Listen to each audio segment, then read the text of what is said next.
Belajar agama Buddha bukan lantas kita berubah jadi orang yang maha baik, maha suci, sok baik, sok suci. Bukan. Belajar agama Buddha justru belajar mengenal diri sendiri. Apakah kita sudah baik atau masih jahat? Kalau kita sudah baik, kembangkan kebaikan-kebaikan yang sudah kita miliki. Dasar-dasar yang pernah kita ketahui, yang kita pernah kenal sebelum mengenal ajaran Buddha. Kalau sifat kita buruk, sifat kita jahat, setelah belajar agama Buddha, kita perbaiki, kita latih pelan-pelan. Ya mungkin awalnya ucapan kita kasar, kotor. Pelan-pelan kita perbaiki cara kita berbicara. Kenapa? Karena kita berpikir, karena kita berpandangan, kita pun tidak ingin disakiti. Kalau kita tidak ingin disakiti, jangan menyakiti orang lain. Itu. Jadi, belajar agama Buddha bukan lantas kita berubah drastis 180 derajat. Kita langsung bisa merubah kebiasaan kita. Tidak. Belajar agama Buddha mungkin kita bisa ngerem sedikit demi sedikit. Itulah. Karena apa? Karena kita mengenal bahwa musuh utama bukan di luar kita. Bukan pada orang yang jahat, bukan pada orang-orang yang tidak suka pada kita, tetapi justru batin kita sendiri yang tidak bisa dikendalikan. Pikiran yang tidak bisa terkendali. Itulah musuh kita. Musuh yang sesungguhnya. Apa itu? Ya nggak lain. Keserakahan, kebencian, kebodohan.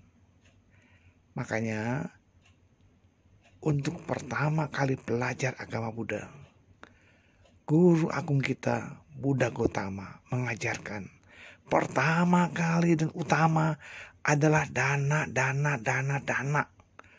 Belajar melepas, termasuk melepas kesombongan kita.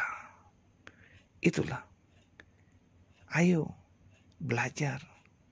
Kita melepas keserakahan yang kita miliki, melepaskan keegoan, harta kita yang kita miliki, biarlah dinikmati oleh orang lain juga. Kerja keras kita jadi berkah. Karena apa? Uang yang kita peroleh, kita golongkan juga bagian-bagian untuk berdana. Kenapa kebencian sebagai musuh kita? Ya, kebencian itu ada di dalam batin kita yang paling dalam. Bukan karena ada orang lain yang kita gak suka. Mungkin ada orang yang kita gak suka, tetapi apabila kita gak meresponnya, no problem. Silakan orang membenci kita, tapi kita gak perlu meresponnya dengan kebencian lagi. Kenapa? Itu bagian dari karma buruk yang harus kita petik dari kehidupan lampau. Bapak, Ibu, sobat muda yang berbahagia. Keserakahan, kebencian ini bagaikan minyak, bahan bakar yang selalu menjadi penyambung mata rantai kelahiran yang berulang-ulang. Kemudian Noda batin yang ketiga adalah kebodohan.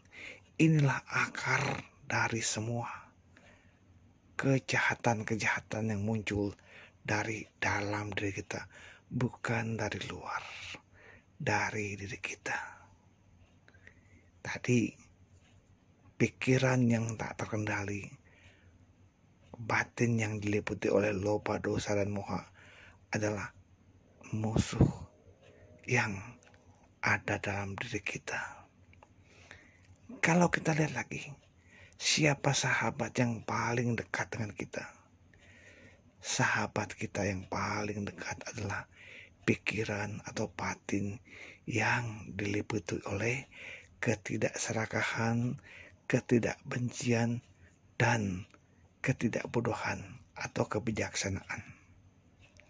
Inilah, coba bayangkan betapa bahagianya kita terbebas dari kebencian, terbebas dari keserakahan, terbebas dari kebodohan batin.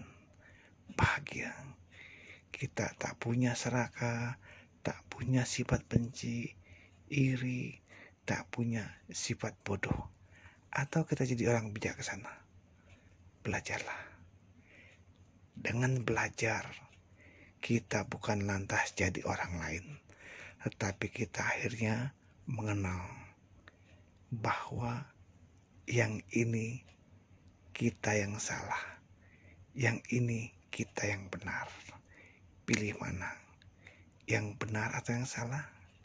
Kembali pada batin masing-masing. Lepaskanlah